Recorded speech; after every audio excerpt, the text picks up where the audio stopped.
What's up? What's up? It's your boy Domuto. We back in another video. Today watching JxmyHighroller. Today we're watching are NBA players getting too good at basketball? Are they? You know, I feel like it does feel like that some players just coming in and just averaging like 20, 25 points a game. Like it feels like it's like the game is too easy. Like the game is definitely feel like getting easy. I feel like people used to like a player, you know, a few years to get, you know what I'm saying? Well, actually, nah, Michael Jordan came in busting. I mean, that's an anomaly, Michael Jordan. I'm trying to think. Yeah, for some players, it took them a few years, you know. I'm trying to think of the history of the game. Like, yeah, but I don't know, I feel like these top players today, they just come in to, you know, and just show off their potential like a motherfucker. But anyway, let's get into the video. In 1998, Michael Jordan finished his last season with the Bulls on top, as inarguably the best player in the world, with another NBA championship to back it up. And in that season, 26 years ago, Jordan averaged 28.7 points per game on 46% shooting from the field. Now, not only was his scoring average a league high that season, his shooting efficiency was considered excellent at the time. In fact, outside of a couple big men who played 5 feet out from the basket, there wasn't a single player who could compete with him as a scorer. But times have changed, because this season, there are 7 players across the NBA who are averaging at least the numbers Jordan did in his final MVP season. Shout out to Thunder. There are not 7 players as good as Michael Jordan was in the NBA right now. Is there? Are the stats of today's NBA inflated, not a true reflection of the skills and abilities of its players?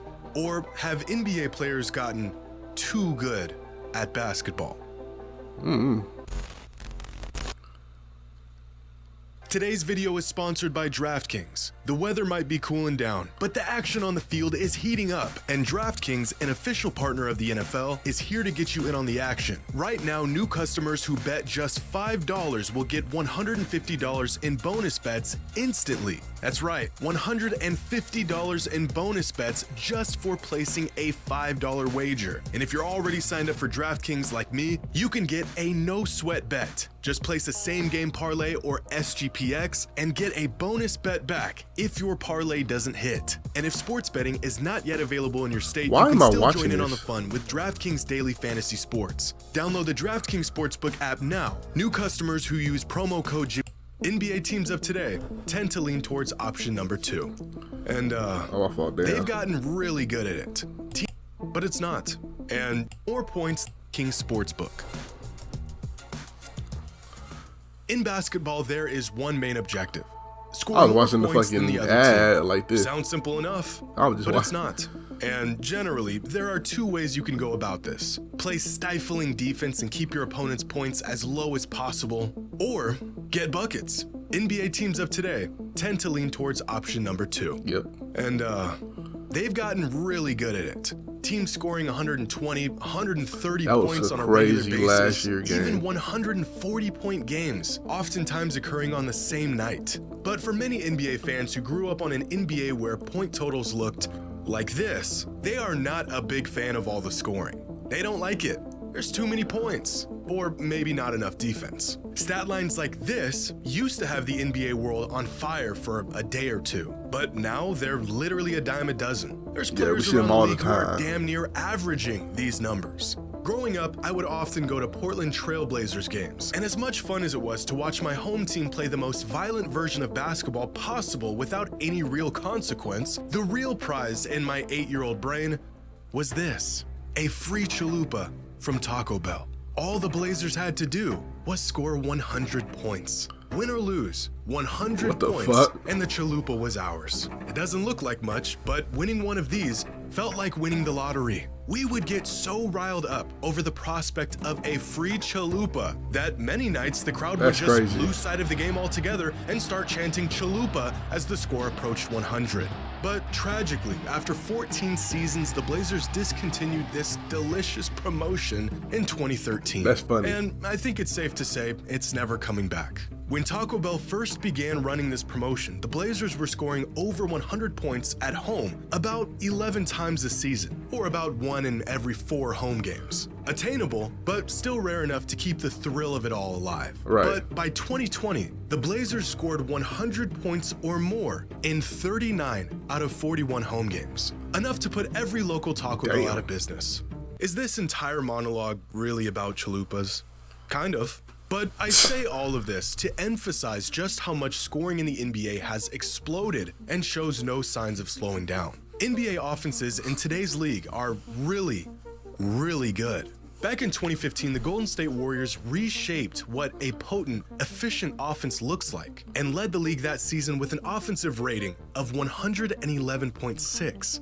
This season, that same offense would rank 26th in the league, only ahead of 4 atrociously bad teams. A decade ago, in 2014, the league saw a combined 24 occurrences of teams scoring at least 130 points in a single game. This season, there have already been 85 occurrences of teams scoring at least 130 points. And the league as a whole is on pace to have about 265 of these games by the end of the season. That's more than 10 times more than the league had back in 2014. That's crazy. Now, a lot of fans assume that the insane point totals we're seeing around the league today are simply a byproduct of stat inflation. The game is faster. No one cares about defense. Every other shot is a three-pointer. But you say that. It's not just inflation. Inflation would assume that it's just the volume that's changing, that there are more things happening within every game, and that's what's leading to the influx in numbers. But it's not that. Other than the dead ball era, right now is a pretty average time in the league in terms of pace and shots. It is the efficiency and simply how good players have gotten that has really skyrocketed. The dead ball era of the NBA, as the name not so subtly suggests, was an era of slow, physical, grinded out basketball, where games would finish with a final score that, without exaggeration, resemble a halftime score in today's NBA. Yeah. If we look at the timeline of the NBA and the amount of points teams have scored on average over the last 65 seasons, it's not hard to pinpoint where the league came to a grinding halt offensively. This valley right here, from about 1997 to 2006, is a visual representation of just how slow and drawn out offenses became throughout the dead ball era. And thanks to new rules such as a shortened shot clock on offensive rebounds and innovations in offensive schemes, and of course the evolution of the three-pointer, offenses are now alive and well again. But contrary to popular belief, it wasn't just a change in the rules that favor offense that spurred this explosion in production. Players also just got better at scoring the ball. Because here is the league average effective field goal percentage throughout that same time span.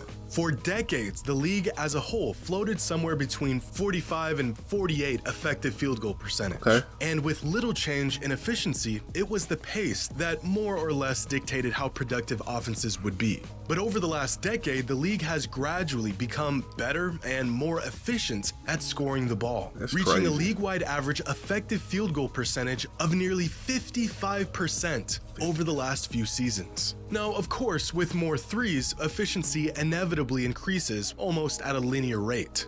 But today's players also turn the ball over less than ever before. They shoot free throws better than ever before, while shooting less free throws than ever before. Might have been a lot of Across turnovers the board, lately, players are simply better now than they were in past eras. And this becomes clear when we look at turnover, them niggas didn't have no room to pass the ball with the fucking stuffed up ass paint and shit. At the league average offensive rating over the last 50 years, even when we level the playing field and look at offensive production per 100 possessions, today's teams are vastly superior than their predecessors. Just 20 years ago, teams were averaging just 102 points per 100 possessions. Today, that number has jumped all the way to 115 points. Same exact pace, same number of possessions, far more points. Now, more points from more proficient offenses is not exactly what I would call a problem. In fact, I think this brand of basketball, whether you like it or not, is the highest form of the game that we've ever seen. But as we continue to see the game evolve, it is becoming more and more difficult to keep the context of what we're seeing intact. Luka Doncic is a generational talent, Of one course. of the best players in the world. Ooh, fuck. And 20 years ago, Tracy McGrady was one of the best players in the world with a similar status among his peers. Except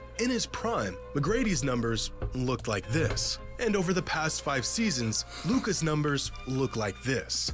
Is Luka really this much better than a prime Tracy McGrady was? Damn. Or has the game and its players evolved to the point where A little bit less stats usage, have though. almost become some arbitrary measure of a player's ability, where without context, they are almost meaningless? Now, some of you may be saying, well, this isn't a fair comparison. Tracy hit his prime in the dead ball era. Teams and players in general put up less numbers. Well, here are their stats when we adjust them to be the same exact pace and the same number of possessions. And still, it's only when we factor in the rule changes, the spacing, the schemes, the drastic change in overall play style that we can even begin to get the full picture, which kind of defeats the simplicity of a box score altogether. Or what about De'Aaron Fox? Fox is a great player, but the 30 points, 5 rebounds, and 6 assists he's averaging right now on 58% true shooting is a historically great stat line. In fact, it's so great that if we exclude the last 5 seasons, the only guards in the history of the league to average these numbers in a season were James Harden, Michael Jordan, and Stephen Curry. Are the numbers simply deceiving us? Or is De'Aaron Fox really this special? 10 years ago, in 2014, guess what LeBron James and Kevin Durant had in common?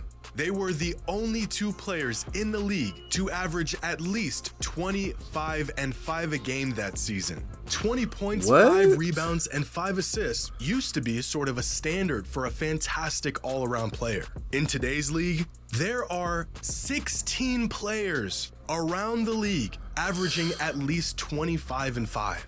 How exactly do we reconcile the fact that what used to be a threshold reserved for mega offensive talent is now just another stat line?